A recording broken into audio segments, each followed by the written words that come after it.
श्री विष्णु पूजन की विधि तथा वैष्णवोचित आचार का वर्णन। पार्वती जी ने कहा, भगवन, आपने श्री हरि की वैभवावस्था का पूरा वर्णन किया। इसमें भगवान श्री राम और श्री कृष्ण का चरित्र बड़ा ही विस्मयजनक है। अहो, भगवान श्री राम और परमात्मा श्री कृष्ण की लीला कितनी अद्भुत है। देवेश्वर, मैं तो इस कथा को 100 कल्पों तक सुनती रहूं तो भी मेरा मन कभी इससे तृप्त नहीं होगा।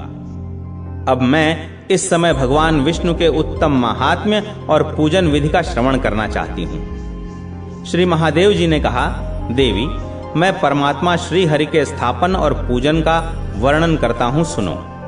भगवान का विग्रह 2 प्रकार का बताया गया है। एक तो स्थापित और दूसरा स्वयं व्यक्त। पत्थर, मिट्टी, लकड़ी अथवा लोहा आदि से श्री हरि की आकृति बनाकर श्रुति, स्मृति तथा आगम में बताई हुई विधि के अनुसार जो भगवान की स्थापना होती है वह स्थापित विग्रह है, तथा जहां भगवान अपने आप प्रकट हुए हों वह स्वयं व्यक्त विग्रह कहलाता है।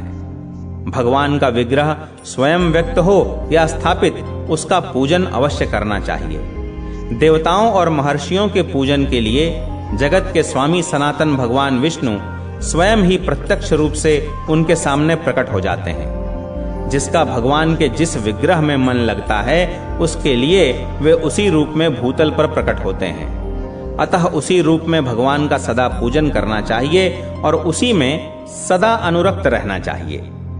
पार्वती, श्री रंग क्षेत्र में शयन करने वाले भगवान विष्णु का विधि पूर्वक पूजन करना चाहिए। काशीपुरी में पापहारी भगवान माधव मेरे भी पूजनीय हैं।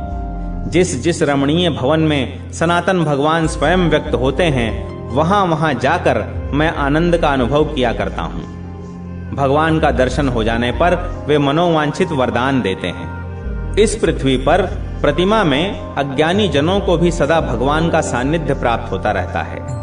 परम पुण्यमय जम्बूद्वीप और उसमें भी भारतवर्ष के भीतर प्रतिमा में भगवान विष्णु सदा सन्निहित रहते हैं।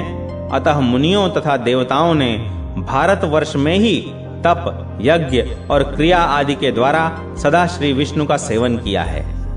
इंद्रद्युम्न सरोवर, कूर्मस्थान, सिंहाचल, करवीरक, काशी, प्रयाग, सौम्य, शालग्रामार्चन, द्वारका, नैमिषारण्य, बदरिकाश्रम, कृतशौच तीर्थ, पुंडरीक तीर्थ, दंडक वन, मथुरा, वेंकटाचल, श्वेताद्रि, गरुड़ाचल, कांची, अनंतशयन, श्रीरंग, भैरवगिरी, नारायणाचल, वाराह तीर्थ और वामनाश्रम, इन सब स्थानों में भगवान श्री हरि स्वयं व्यक्त हुए हैं। अतः उपर्युक्त स्थान संपूर्ण कामनाओं तथा फलों को देने वाले हैं। इनमें श्री जनार्दन स्वयं ही सन्निहित होते हैं। ऐसे ही स्थानों में जो भगवान का विग्रह है उसे मुनिजन स्वयं व्यक्त कहते हैं। महान भगवत भक्तों में श्रेष्ठ पुरुष यदि विधि पूर्वक भगवान की स्थापना करके मंत्र के द्वारा उनका सानिध्य प्राप्त करावे तो उस स्थापना का विशेष महत्व है।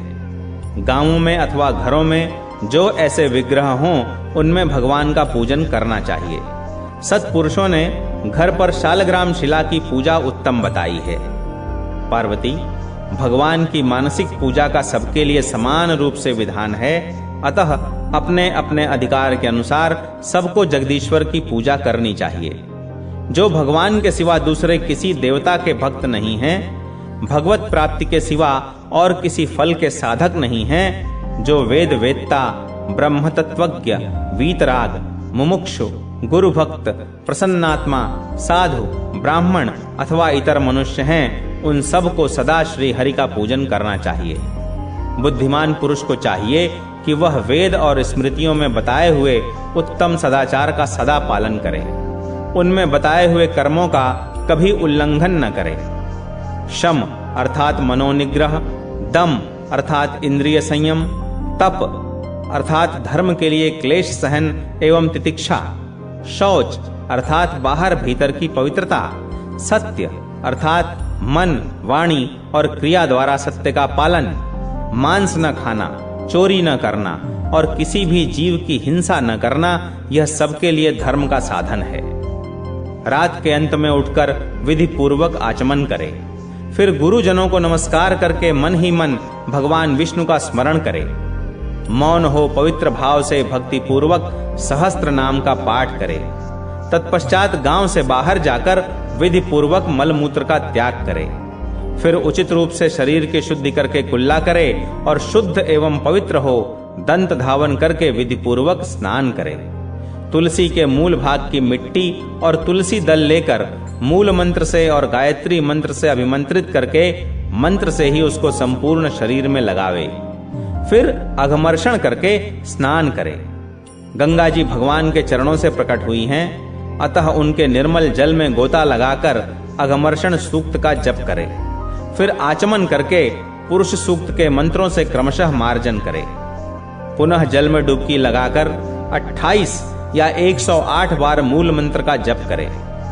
इसके बाद वैष्णव पुरुष उक्त मंत्र से ही जल को अभिमंत्रित करके उससे आचमन करे। तदनंतर देवताओं, ऋषियों और पितरों का तर्पण करे। फिर वस्त्र निचोड़ ले। उसके बाद आचमन करके धौत वस्त्र पहने। वैष्णव पुरुष निर्मल एवं रमणीय मृत्तिका ले उसे मंत्र से अभिमंत्रित करके ललाट आदि में लगावे। आलस्य छोड़कर परिगणित अंगों में ऊर्ध्वपुंड्र धारण करे। उसके बाद विधि पूर्वक संध्योपासना करके गायत्री का जप करे। तदनंतर मन को संयम में रखकर घर जाए और पैर धो मौन भाव से आचमन करके एकाग्र चित्त हो पूजा मंडप में प्रवेश करे। एक सुंदर सिंहासन को फूलों से सजाकर भगवान लक्ष्मी नारायण को विराजमान करे। फिर गंध, पुष्प और अक्षत आदि के द्वारा विधि पूर्वक भगवान का पूजन आरंभ करे। विग्रह स्थापित, स्वयं व्यक्त अथवा शालग्राम शिला कोई भी क्यों न हो, श्रुति, स्मृति और आगमों में बताई हुई विधि के अनुसार उसका पूजन करना उचित है। वैष्णव पुरुष शुद्ध चित्त हो गुरु के उपदेश के अनुसार भक्ति पूर्वक श्री विष्णु का यथा योग्य पूजन करे। वेदों तथा ब्राह्मण ग्रंथों में बताई हुई पूजा श्रौत कहलाती है। वासिष्ठी पद्धति के अनुसार की जाने वाली पूजा को स्मार्त कहते हैं तथा पांच रात्र में बताया हुआ विधान आगम कहलाता है। भगवान विष्णु की आराधना बहुत ही उत्तम कर्म है। इस क्रिया का कभी लोप नहीं करना चाहिए। आवाहन, आसन, अर्घ्य, पाद्य, आचमनीय, स्नानीय, वस्त्र, यज्ञोपवीत, गंध, पुष्प, अक्षत, धूप, दीप, नैवेद्य, तांबूल एवं नमस्कार आदि उपचारों के द्वारा अपनी शक्ति के अनुसार प्रसन्नता पूर्वक श्री विष्णु की आराधना करें। पुरुष सूक्त की प्रत्येक ऋचा तथा मूल मंत्र इन दोनों ही से वैष्णव पुरुष षोडशोपचार समर्पण करे। पुनः प्रत्युपचार अर्पण करके पुष्पांजलि दे। वैष्णव को चाहिए कि वह मुद्रा द्वारा भगवान जगन्नाथ का आवाहन करे, फिर फूल और मुद्रा से ही आसन दे। इसी प्रकार क्रमशः पाद्य, अर्घ्य, आचमन और स्नान के लिए भिन्न भिन्न पात्रों में निर्मल जल समर्पित करे। उस जल में मांगलिक द्रव्यों के साथ तुलसी दल मिला हो। इसके बाद उक्त दोनों ही प्रकार के मंत्रों से प्रत्युपचार अर्पण करे। सुगंधित तेल से भगवान को अभ्यंग लगावे। कस्तूरी और चंदन से उनके श्री अंग में उबटन लगावे। फिर मंत्र का पाठ करते हुए सुगंधित जल से भगवान को स्नान करावे। तत्पश्चात दिव्य वस्त्र और आभूषणों से विधि पूर्वक भगवान का श्रृंगार करे। फिर उन्हें मधुपर्क दे तथा भक्ति के साथ सुगंधित चंदन और सौरभ युक्त सुंदर पुष्प निवेदन करे। इसके बाद दशांग या अष्टांग धूप, मनोहर दीप और भांति भांति के नैवेद्य भेंट करे। नैवेद्य में खीर और मालपुआ भी होने चाहिए। नैवेद्य के अंत में आचमन कराकर भक्ति युक्त हृदय से कर्पूर मिश्रित तांबूल निवेदित करे। फिर घी की बत्तियों से आरती करके भगवान को फूलों की माला पहनावे।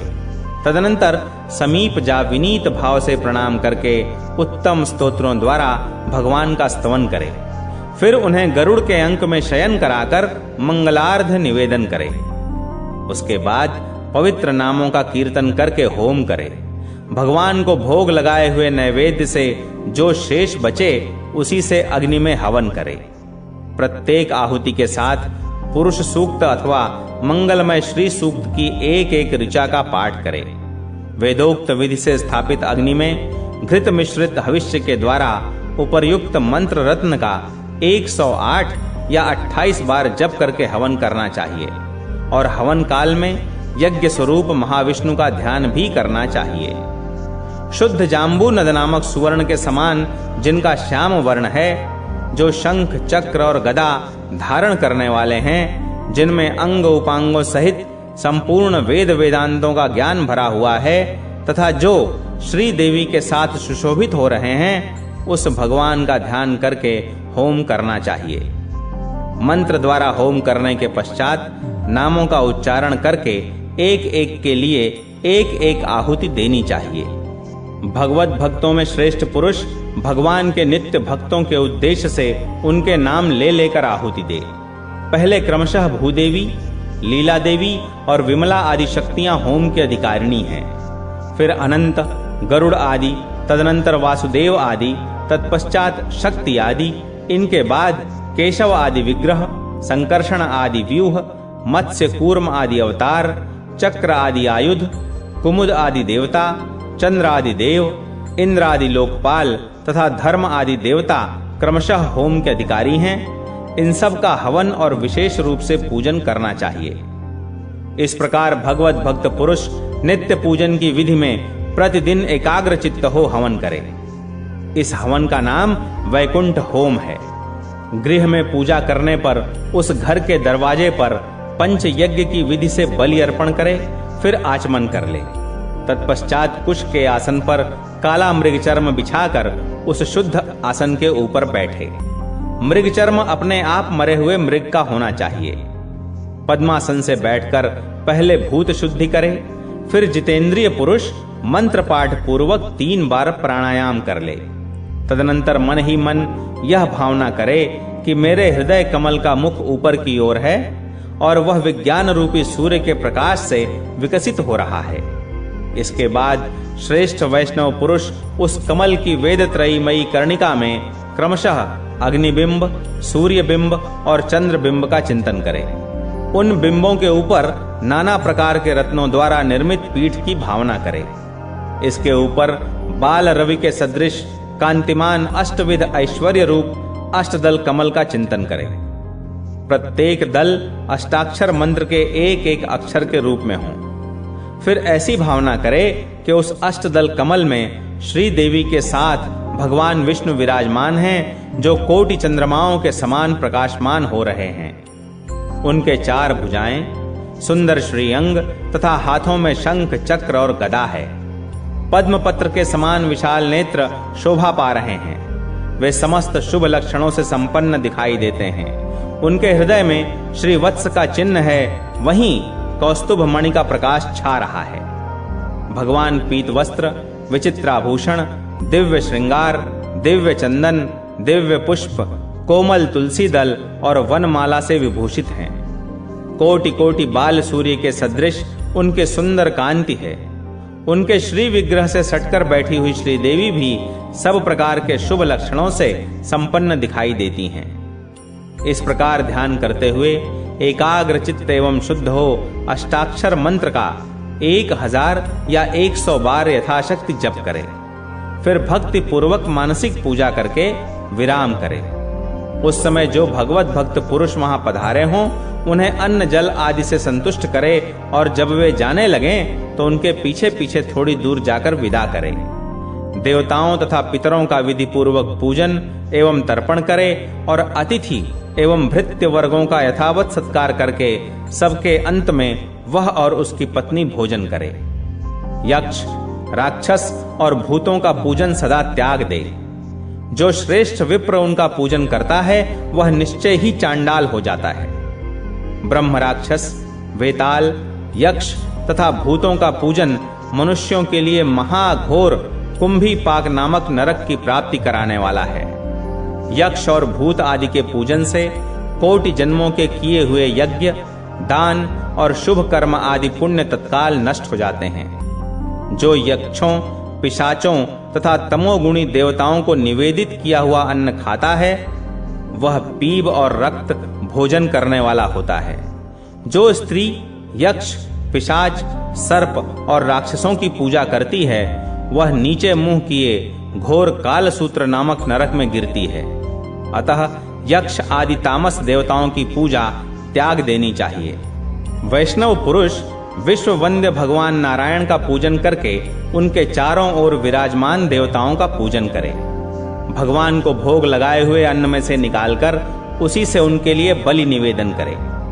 भगवत प्रसाद से ही उनके निमित्त होम भी करे। देवताओं के लिए भी भगवत प्रसाद स्वरूप भविष्य का ही हवन करे। पितरों को ही प्रसाद अर्पण करे, इससे वह सब फल प्राप्त करता है। प्राणियों को पीड़ा देना विद्वानों की दृष्टि में नरक का कारण है। पार्वती, मनुष्य दूसरों की वस्तु को जो बिना दिए ही ले लेता है वह भी नरक का कारण है। अगम्या अर्थात पराई स्त्री के साथ संभोग, दूसरों के धन का अपहरण तथा अभक्ष्य वस्तु का भक्षण करने से तत्काल नरक की प्राप्ति होती है। जो अपनी विवाहिता पत्नी को छोड़कर दूसरी स्त्री के साथ संभोग करता है उसका वह कर्म अगम्यागमन कहलाता है, जो तत्काल नरक की प्राप्ति का कारण है। पतित, पाखंडी और पापी मनुष्यों के संसर्ग से मनुष्य अवश्य नरक में पड़ता है। उनसे संपर्क रखने वाले का भी संसर्ग छोड़ देना चाहिए। एकांती पुरुष महापातक युक्त ग्राम को छोड़ दे और परमैकांती मनुष्य वैसे देश का भी परित्याग कर दे। अपने वर्ण तथा आश्रम के अनुसार कर्म, ज्ञान और भक्ति आदि का साधन वैष्णव साधन माना गया है। जो भगवान की आज्ञा के अनुसार कर्म, ज्ञान आदि का अनुष्ठान करता है वह वासुदेव परायण ब्राह्मण एकांती कहलाता है। वैष्णव पुरुष निषिद्ध कर्म को मन बुद्धि से भी त्याग दे। एकांती पुरुष अपने धर्म की निंदा करने वाले शास्त्र को मन से भी त्याग दे और परम एकांती भक्त हेय बुद्धि से उसका परित्याग करे। कर्म 3 प्रकार का माना गया है, नित्य, नैमित्तिक और काम्य। इसी प्रकार मुनियों ने ज्ञान के भेदों का भी वर्णन किया है। कृत्याकृत्य विवेक ज्ञान, परलोक चिंतन ज्ञान, विष्णु प्राप्ति साधन ज्ञान तथा विष्णु स्वरूप ज्ञान, ये 4 प्रकार के ज्ञान हैं। पार्वती, नैमित्तिक कृत्य में भगवान का विशेष रूप से विधिवत पूजन करना चाहिए। कार्तिक मास में प्रतिदिन चमेली के फूलों से श्री हरि की पूजा करे, उन्हें अखंड दीप दे तथा मन और इंद्रियों को संयम में रखकर दृढ़ता पूर्वक उत्तम व्रत का पालन करे। फिर कार्तिक के अंत में ब्राह्मणों को भोजन करावे, इससे वह श्री हरि के सायुज्य को प्राप्त होता है। पौष मास में सूर्योदय के पहले उठकर लगातार 1 मास तक उत्पल तथा श्याम श्वेत कनेर पुष्पों से भगवान विष्णु का पूजन करे। तत्पश्चात यथाशक्ति धूप, दीप और नैवेद्य निवेदन करे। मास की समाप्ति होने पर श्रेष्ठ भगवत भक्तों को भोजन करावे। ऐसा करने से मनुष्य निश्चय ही 1000 अश्वमेध यज्ञों का फल प्राप्त करता है। माघ मास में सूर्योदय के समय विशेषतः नदी के जल में स्नान करके उत्पल अर्थात कमल के पुष्पों से माधव की पूजा करनी चाहिए और उन्हें भक्ति पूर्वक घृत मिश्रित दिव्य खीर का भोग लगाना चाहिए। चैत्र मास में वकुल अर्थात मौलसिरी और चंपा के फूलों से भगवान की पूजा करके गुड़ मिश्रित अन्न का भोग लगावे। तदनंतर मास की समाप्ति होने पर एकाग्र चित्त हो वैष्णव ब्राह्मणों को भोजन करावे। ऐसा करने से प्रतिदिन 1000 वर्षों की पूजा का पुण्य प्राप्त होता है। वैशाख मास में शतपत्र और महोत्पल के पुष्पों से विधिवत भगवान का पूजन करके उन्हें दही, अन्न और फल के साथ गुड़ और जल भक्ति पूर्वक निवेदन करे। इससे लक्ष्मी सहित जगदीश्वर श्री विष्णु प्रसन्न होते हैं। ज्येष्ठ मास में श्वेत कमल, गुलाब, कुमुद और उत्पल के पुष्पों से भगवान ऋषिकेश का पूजन करके उन्हें आम के फलों के साथ अन्न भोग लगावे। भक्ति पूर्वक ऐसा करने से मनुष्य को कोटि गोदान का फल प्राप्त होता है। फिर मास के अंत में वैष्णवों को भोजन कराने से सबका फल अनंत हो जाता है। आषाढ़ मास में देव देवेश्वर लक्ष्मीपति की प्रतिदिन श्री पुष्पों से पूजा करे और उन्हें खीर का भोग लगावे। फिर मास की समाप्ति होने पर उत्तम भगवत भक्त ब्राह्मणों को भोजन करावे। ऐसा करने से वैष्णव पुरुष 60,000 वर्षों की पूजा का फल पाता है, इसमें तनिक भी संदेह नहीं है। श्रावण मास में नाग केसर और केवड़े से भक्ति पूर्वक श्री विष्णु की पूजा करने से मनुष्य का फिर इस लोक में जन्म नहीं होता। उस समय भक्ति के साथ घी और शक्कर मिले हुए पुए का नैवेद्य निवेदन करे और श्रेष्ठ भगवत भक्त ब्राह्मणों को भोजन करावे। भादों में कुंद और कटसरैया के फूलों से पूजा करके खीर भोग लगावे। आश्विन में नील कमल से मधुसूदन की पूजा करे और भक्ति के साथ उन्हें खीर पुआ निवेदन करे। इसी प्रकार कार्तिक में कोमल तुलसी दलों के द्वारा भक्ति पूर्वक अच्युत का पूजन करने से उनका सायुज्य प्राप्त होता है।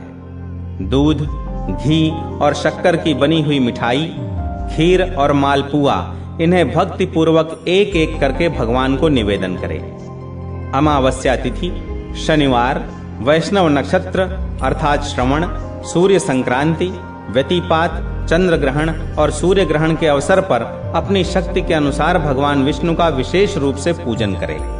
श्रेष्ठ द्विज को उचित है कि गुरु के उत्क्रमण के दिन तथा श्री हरि के अवतारों के जन्म नक्षत्रों में अपनी शक्ति के अनुसार वैष्णव याग करे। उसमें वेद मंत्रों का उच्चारण करके प्रत्येक ऋचा के साथ भगवान को पुष्पांजलि समर्पण करे। यथाशक्ति वैष्णव ब्राह्मणों को भोजन करावे और दक्षिणा दे। ऐसा करने से वह अपनी करोड़ों पीढ़ियों का उद्धार करके वैष्णव पद वैकुंठ धाम को प्राप्त होता है।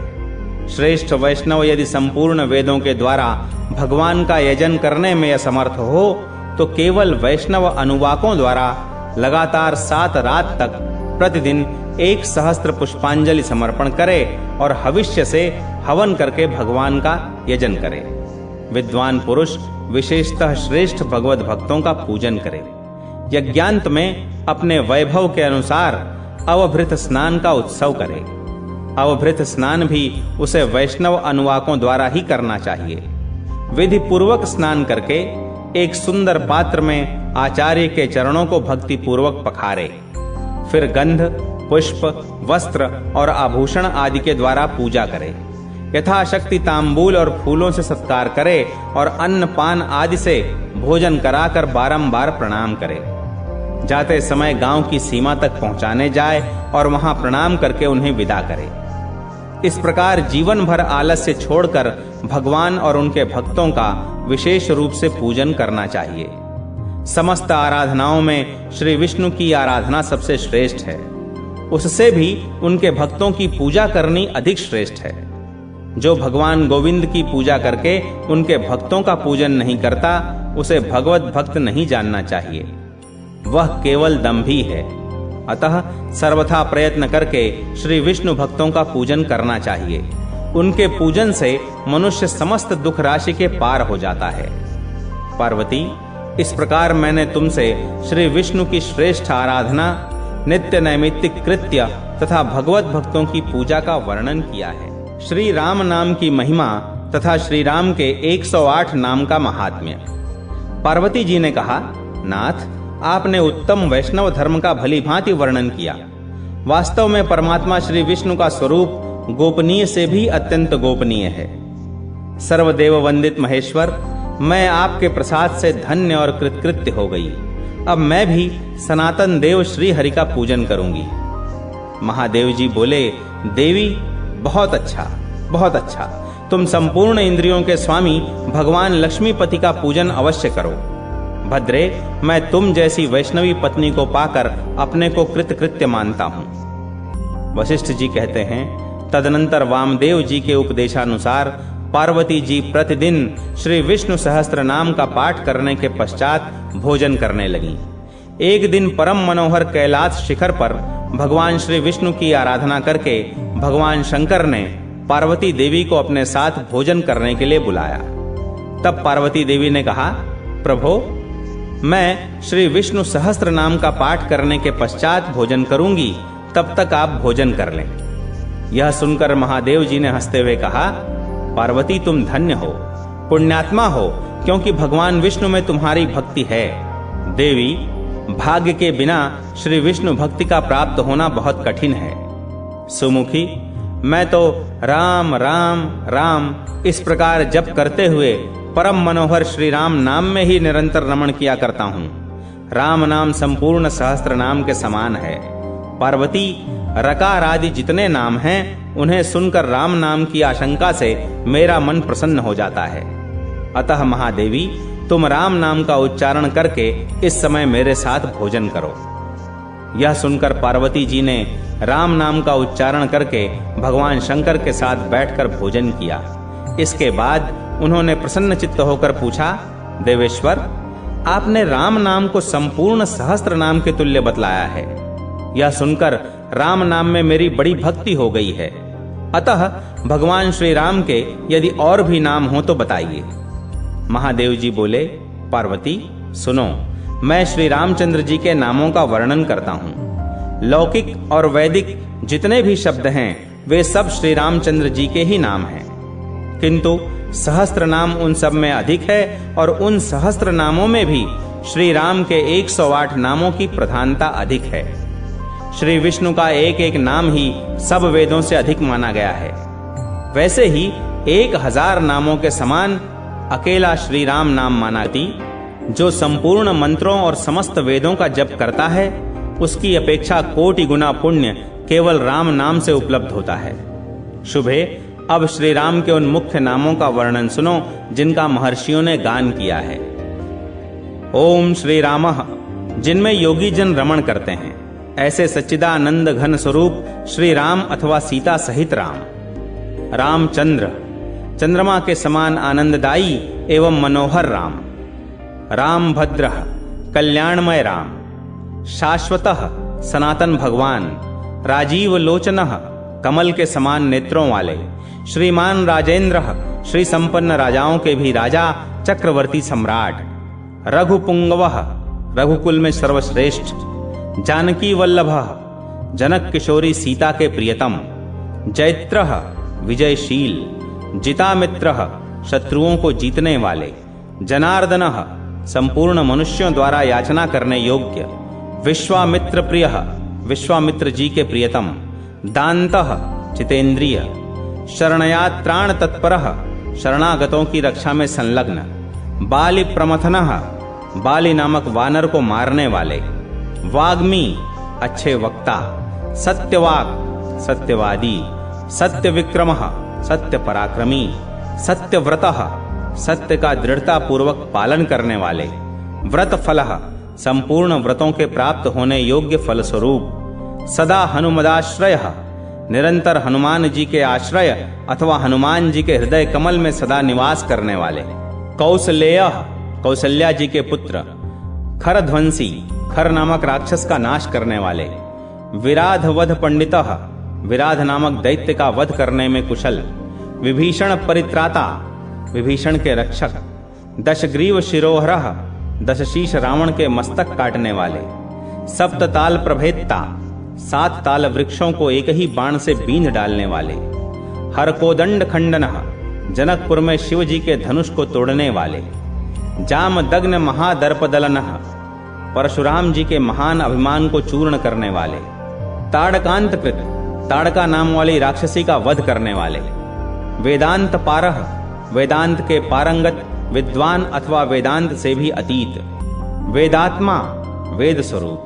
भवबंधैक भेषजः, संसार बंधन से मुक्त करने के लिए एकमात्र औषध रूप। दूषणत्री शिरोरिह, दूषण और त्रिशिरा नामक राक्षसों के शत्रु। त्रिमूर्ति, ब्रह्मा विष्णु और शिव 3 रूप धारण करने वाले। त्रिगुणः, त्रिगुण स्वरूप अथवा तीनों गुणों के आश्रय। त्रयी, 3 वेद स्वरूप। त्रिविक्रमः, वामन अवतार में 3 पगों से समस्त त्रिलोकी को नाप लेने वाले। त्रिलोकात्मा, तीनों लोकों के आत्मा। पुण्य चारित्र कीर्तनः, जिनकी लीलाओं का कीर्तन परम पवित्र है ऐसे। त्रिलोक रक्षकः, तीनों लोकों की रक्षा करने वाले। धन्वी, धनुष धारण करने वाले। दंडकारण्य वासकृत, दंडकारण्य में निवास करने वाले। अहिल्या पावनः, अहिल्या को पवित्र करने वाले। पितृभक्तः, पिता के भक्त। वरप्रदः, वर देने वाले। जितेंद्रियः, इंद्रियों को काबू में रखने वाले। जित क्रोधः, क्रोध को जीतने वाले। जित लोभः, लोभ की वृत्ति को परास्त करने वाले। जगत गुरु, अपने आदर्श चरित्रों से संपूर्ण जगत को शिक्षा देने के कारण सबके गुरु। ऋक्ष वानर संघाती, वानर और भालुओं की सेना का संगठन करने वाले। चित्रकूट समाश्रयः, वनवास के समय चित्रकूट पर्वत पर निवास करने वाले। जयंत त्राणवरदः, जयंत के प्राणों की रक्षा करके उसे वर देने वाले। सुमित्रा पुत्र सेवितः, सुमित्रा नंदन लक्ष्मण के द्वारा सेवित।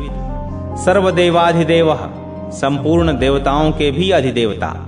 मृत वानर जीवनः, मरे हुए वानरों को जीवित करने वाले।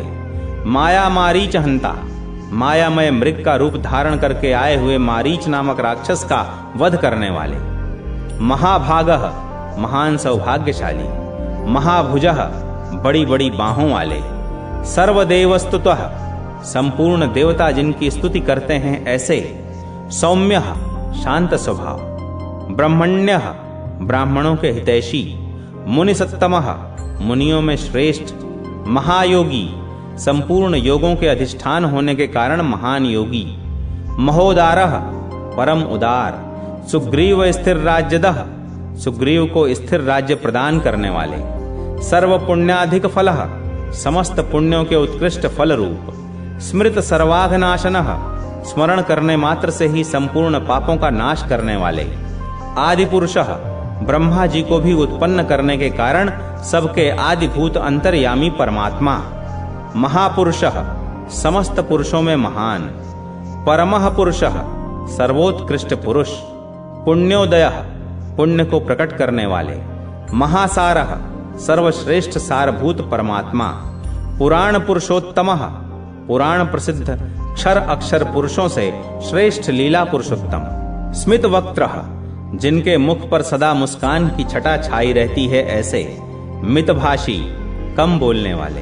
पूर्वभाषी, पूर्व वक्ता। राघवः, रघुकुल में अवतीर्ण। अनंत गुण गंभीरः, अनंत कल्याणमय गुणों से युक्त एवं गंभीर। धीरोदात्त गुणोत्तरः, धीरोदात्त नायक के लोकोत्तर गुणों से युक्त। माया मानुषचारित्रः, अपनी माया का आश्रय लेकर मनुष्यों की सी लीलाएं करने वाले। महादेवाभिपूजितः, भगवान शंकर के द्वारा निरंतर पूजित। सेतुकृत, समुद्र पर पुल बांधने वाले। जितवारिशः, समुद्र को जीतने वाले। सर्वतीर्थमयः, सर्वतीर्थ स्वरूप। हरिः, पाप ताप को हरने वाले। श्यामांगः, श्याम विग्रह वाले। सुंदरः, परम मनोहर। शूरः, अनुपम शौर्य से संपन्न वीर। पीतवासाः, पीतांबरधारी। धनुर्धरः, धनुष धारण करने वाले। सर्वयज्ञाधिपः, संपूर्ण यज्ञों के स्वामी। यज्ञः, यज्ञ स्वरूप। जरा मरण वर्जितः, बुढ़ापा और मृत्यु से रहित। शिवलिंग प्रतिष्ठाता, रामेश्वर नामक ज्योतिर्लिंग की स्थापना करने वाले। सर्वाघ गण वर्जितः, समस्त पाप राशि से रहित। परमात्मा, परम श्रेष्ठ, नित्य शुद्ध बुद्ध मुक्त स्वभाव। परम ब्रह्म, सर्वोत्कृष्ट, सर्वव्यापी एवं सर्वाधिष्ठान परमेश्वर। सच्चिदानंद विग्रह, सत चित और आनंद ही जिनके स्वरूप का निर्देश कराने वाला है ऐसे परमात्मा अथवा सच्चिदानंदमय दिव्य विग्रह। परम ज्योतिः, परम प्रकाशमय, परम ज्ञानमय। परम धाम, सर्वोत्कृष्ट तेज अथवा साकेत धाम स्वरूप। पराकाशः, त्रिपाद विभूति में स्थित परम व्योम नामक वैकुंठ धाम रूप महाकाश स्वरूप ब्रह्म। परात्परः, पर इंद्रिय मन बुद्धि आदि से भी परे परमेश्वर। परेशः, सर्वोत्कृष्ट शासक। पारगः, सबको पार लगाने वाले अथवा मायामय जगत की सीमा से बाहर रहने वाले।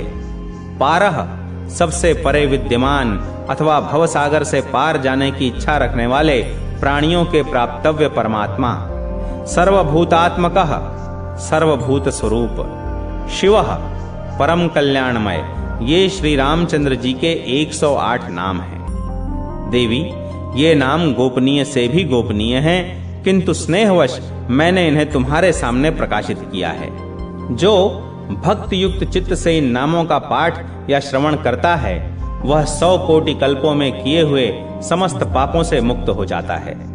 पार्वती, इन नामों का भक्ति भाव से पाठ करने वाले मनुष्यों के लिए जल भी स्थल हो जाते हैं, शत्रु मित्र बन जाते हैं, राजा दास हो जाते हैं, जलती हुई आग शांत हो जाती है, समस्त प्राणी अनुकूल हो जाते हैं, चंचल लक्ष्मी भी स्थिर हो जाती है, ग्रह अनुग्रह करने लगते हैं तथा समस्त उपद्रव शांत हो जाते हैं। जो भक्ति पूर्वक इन नामों का पाठ करता है, तीनों लोक के प्राणी उसके वश में हो जाते हैं तथा वह मन में जो जो कामना करता है वह सब इन नामों के कीर्तन से पा लेता है। जो दूर्वा दल के समान श्याम सुंदर कमल नयन पीतांबरधारी भगवान श्री राम का इन दिव्य नामों से स्तवन करते हैं, वे मनुष्य कभी संसार बंधन में नहीं पड़ते। राम, रामभद्र, रामचंद्र, वेधा, रघुनाथ, नाथ एवं सीतापति को नमस्कार है। देवी, केवल इस मंत्र का भी जो दिन रात जप करता है वह सब पापों से मुक्त हो श्री विष्णु का सायुज्य प्राप्त कर लेता है। इस प्रकार मैंने तुम्हारे प्रेमवश भगवान श्री रामचंद्र जी के वेदानुमोदित महात्म्य का वर्णन किया है। यह परम कल्याण कारक है। वशिष्ठ जी कहते हैं, भगवान शंकर के द्वारा कहे हुए परमात्मा श्री रामचंद्र जी के महात्म्य को सुनकर पार्वती देवी रामाय रामभद्राय रामचंद्राय वेधसे रघुनाथाय नाथाय सीतायाः पतये नमः इस मंत्र का ही सदा सब अवस्थाओं में जप करती हुई कैलाश में अपने पति के साथ सुख पूर्वक रहने लगी। राजा दिलीप, यह मैंने तुमसे परम गोपनीय विषय का वर्णन किया है। जो भक्ति युक्त हृदय से इस प्रसंग का पाठ या श्रवण करता है वह सबका वंदनीय, सब तत्वों का ज्ञाता और महान भगवत भक्त होता है। इतना ही नहीं, वह समस्त कर्मों के बंधन से मुक्त हो परम पद को प्राप्त कर लेता है। राजन, तुम इस संसार में धन्य हो, क्योंकि तुम्हारे ही कुल में पुराण पुरुषोत्तम श्री हरि सब लोगों का हित करने के लिए दशरथ नंदन के रूप में अवतार लेंगे। अतः इक्ष्वाकु वंशीय क्षत्रिय देवताओं के लिए भी पूजनीय होते हैं, क्योंकि उनके कुल में राजीव लोचन भगवान श्री राम का अवतार होता है। त्रिदेवों में श्री विष्णु की श्रेष्ठता तथा ग्रंथ का उपसंहार। वशिष्ठ जी कहते हैं, पूर्व काल की बात है, स्वयंभुव मनु परम उत्तम एवं दीर्घ काल तक चालू रहने वाले यज्ञ का अनुष्ठान करने के लिए मुनियों के साथ मंदराचल पर्वत पर गए। उस यज्ञ में कठोर व्रतों का पालन करने वाले, अनेक शास्त्रों के ज्ञाता, बाल सूर्य एवं अग्नि के समान तेजस्वी, समस्त वेदों के विद्वान तथा सब धर्मों के अनुष्ठान में तत्पर रहने वाले मुनि पधारे थे। वह महायज्ञ जब आरंभ हुआ तो पाप रहित मुनि देवता तत्व का अनुसंधान करने के लिए परस्पर बोले, वेद वेत्ता ब्राह्मणों के लिए कौन देवता सर्वश्रेष्ठ एवं पूज्य है? ब्रह्मा, विष्णु और शिव में से किसकी अधिक स्तुति हुई है? किसका चरणोदक सेवन करने योग्य है? किसको भोग लगाया हुआ प्रसाद परम पावन है? कौन अविनाशी परम धाम स्वरूप एवं सनातन परमात्मा है? किसके प्रसाद और चरणोदक पितरों को तृप्ति प्रदान करने वाले होते हैं? वहां बैठे हुए महर्षियों में इस विषय पर महान वाद विवाद हुआ। किन्हीं महर्षियों ने केवल रुद्र को सर्वश्रेष्ठ बतलाया। कोई कहने लगे ब्रह्मा जी ही पूजनीय हैं। कुछ लोगों ने कहा सूर्य ही सब जीवों के पूजनीय हैं, तथा कुछ दूसरे ब्राह्मणों ने अपनी सम्मति इस प्रकार प्रकट की, आदि अंत से रहित भगवान विष्णु ही परमेश्वर हैं। वे ही सब देवताओं में श्रेष्ठ एवं पूजन करने के योग्य हैं। इस प्रकार विवाद करते हुए महर्षियों से स्वयंभुव मनु ने कहा, वे जो शुद्ध सत्वमय कल्याणमय गुणों से युक्त कमल के समान नेत्रों वाले श्री देवी के स्वामी भगवान पुरुषोत्तम हैं, एकमात्र वे ही वेद वेत्ता ब्राह्मणों द्वारा पूजित हैं। मनु की यह बात सुनकर सब महर्षियों ने हाथ जोड़कर तपोनिधि भृगु जी से कहा, सुव्रत, आप ही हम लोगों का संदेह दूर करने में समर्थ हैं। आप ब्रह्मा, विष्णु तथा महादेव तीनों देवताओं के पास जाइए। उनके ऐसा कहने पर मुनि श्रेष्ठ भृगु तुरंत ही कैलाश पर्वत पर गए। भगवान शंकर के गृह द्वार पर पहुंचकर उन्होंने देखा, महाभयंकर रूप वाले नंदी हाथ में त्रिशूल लिए खड़े हैं। भृगु जी ने उनसे कहा, मेरा नाम भृगु है, मैं ब्राह्मण हूं और देव श्रेष्ठ महादेव जी का दर्शन करने के लिए यहां आया हूं। आप भगवान शंकर को शीघ्र ही मेरे आने की सूचना दें। यह सुनकर समस्त शिवगणों के स्वामी नंदी ने उन अमित तेजस्वी महर्षि से कठोर वाणी में कहा, अरे इस समय भगवान के पास तुम नहीं पहुंच सकते। अभी भगवान शंकर देवी के साथ क्रीड़ा भवन में हैं। यदि जीवित रहना चाहते हो तो लौट जाओ। तब भृगु ने कुपित होकर कहा, ये रुद्र तमोगुण से युक्त होकर अपने द्वार पर आए हुए मुझ ब्राह्मण को नहीं जानते हैं, इसलिए इन्हें दिया हुआ अन्न, जल, फूल, हविष्य तथा निर्माल्य सब कुछ अभक्ष्य हो जाएगा। इस प्रकार भगवान शिव को शाप देकर भृगु ब्रह्मलोक में गए। वहां ब्रह्मा जी सब देवताओं के साथ बैठे हुए थे। उन्हें देख भृगु जी ने हाथ जोड़कर प्रणाम किया और चुपचाप वे उनके सामने खड़े रहे। किंतु ब्रह्मा जी ने उन मुनिश्रेष्ठ को आया हुआ देखकर भी उनका कुछ सत्कार नहीं किया, उनसे प्रिय वचन तक नहीं कहा। उस समय ब्रह्मा जी कमल के आसन पर महान ऐश्वर्य के साथ बैठे हुए थे।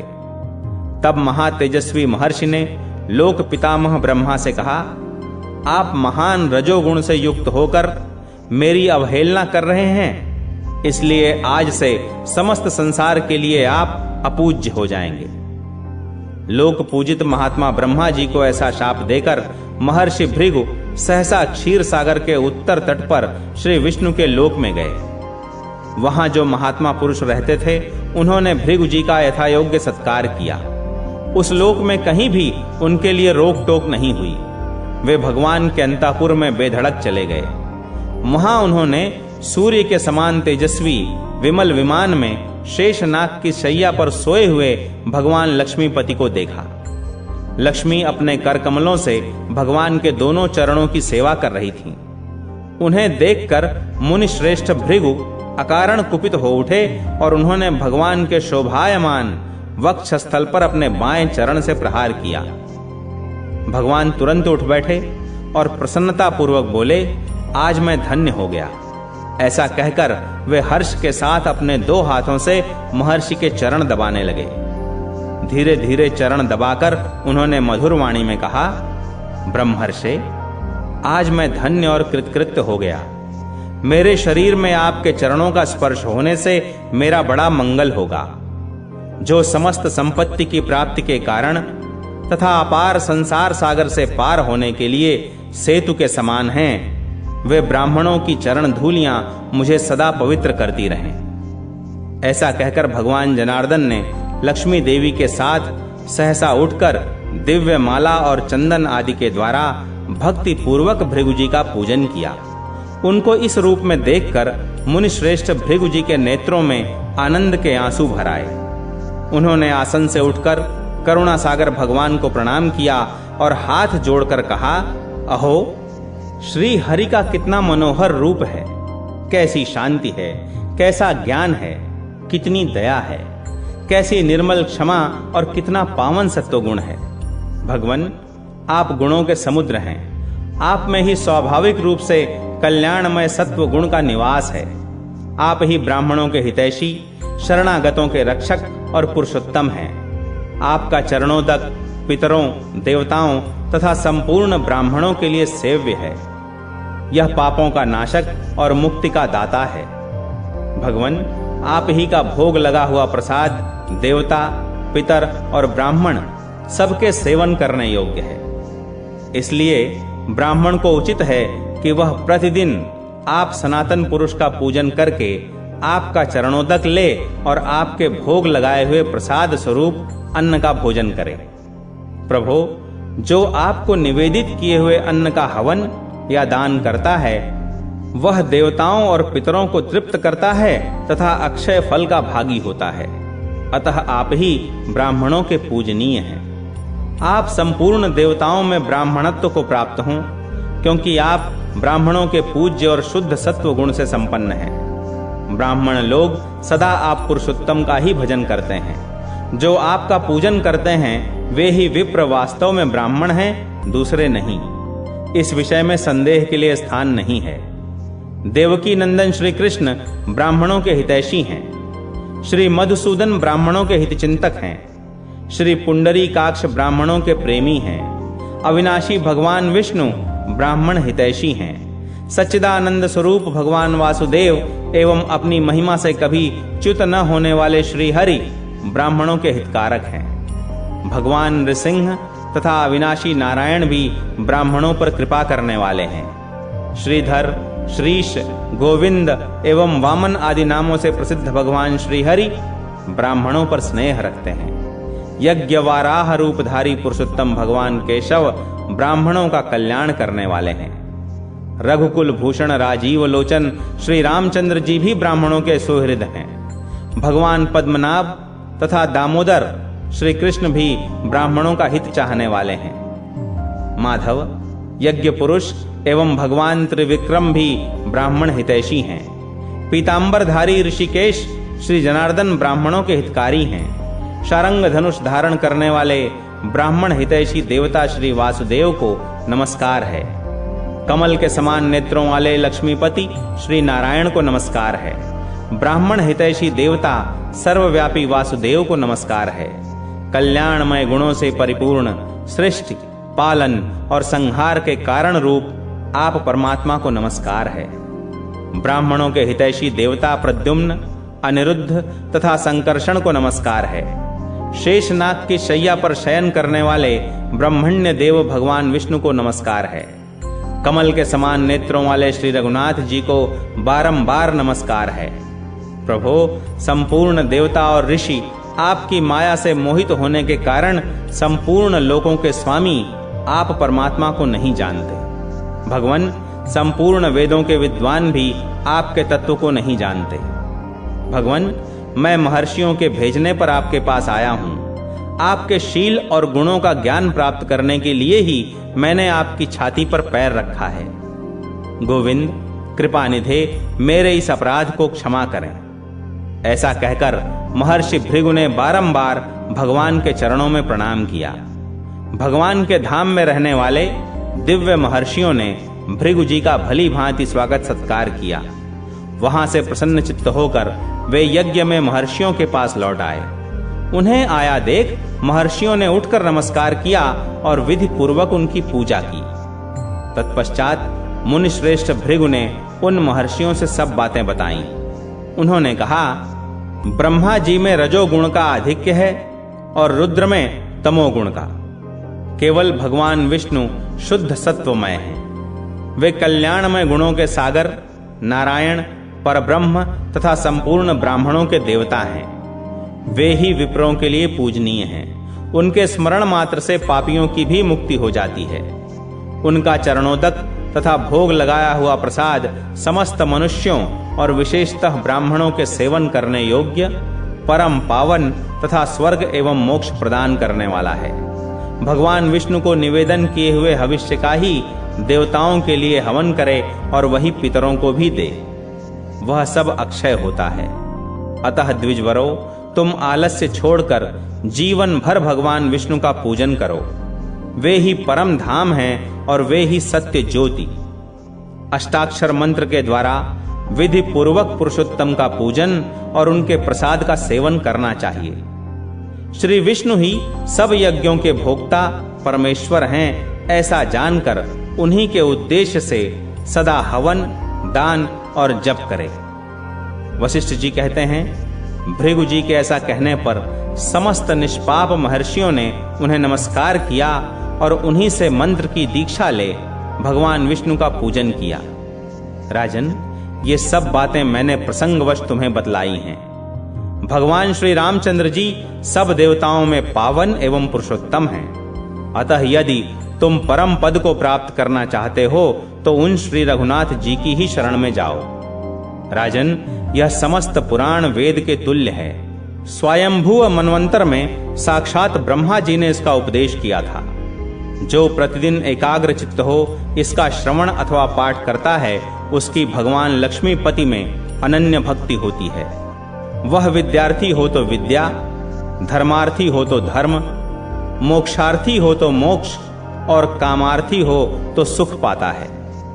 द्वादशी तिथि को श्रवण नक्षत्र में सूर्य और चंद्रमा के ग्रहण के अवसर पर अमावस्या तथा पूर्णिमा को इसका भक्ति पूर्वक पाठ करना चाहिए। जो एकाग्र चित्त हो प्रतिदिन इसके आधे या चौथाई श्लोक का भी पाठ करता है, वह निश्चय ही 1000 अश्वमेध यज्ञ का फल पाता है। इस प्रकार यह परम गुह्य पद्म पुराण कहा गया। यदि परम पद की प्राप्ति चाहते हो तो सदा भगवान ऋषिकेश की आराधना करो।